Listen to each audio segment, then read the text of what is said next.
ඉදිරියට පාරක් විවිධ ක්‍රීඩා කරලා තියෙනවා නේද? ඉතින් මේ පෙන්නන්නේ කොහොමද අපේ අලියාලුවා මේ සොල් සෙල්ලම් කරන්න කියලා.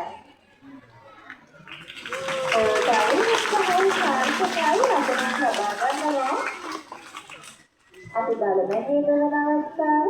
ඔබගේ උරසන අපේ සංවාදයේ නෝඩියක් කරමු. ඔය සාර්ථකයි.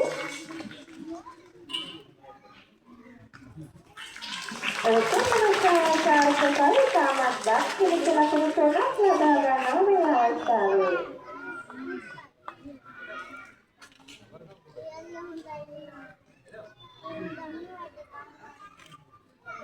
අපි ආහාර ගන්නවානේ. ඉතින් මේ පෙන්නන්නේ කොහොමද අපේ අලියාලෝ ආහාර ගන්න කියලා.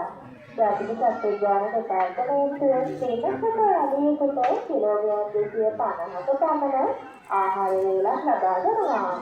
ඒ ආහාර වේලට පොල්ලකේ, සිතුල්ලකේ, කොස්කොන, එවැනි පළතුරු වර්ග වගේම ධාන්‍ය වර්ග අන්තර්ගත වෙනවා. අලියෙකුගේ ශරීරයේ තියෙන විශේෂතාවයන් විදිහටයි මේ මොඩවල හඳුන්වන්නේ. අලිපටවා මෞපිතුරු සිටින කාල අවස්ථාවේදී උඩුකර සෑදීමට හේතු වන සෛල හා නාස්‍ය සෑදීමට හේතු වන සෛල එකම වීමක් තමයි මේ මොඩවල නිර්මාණය වෙන්නේ.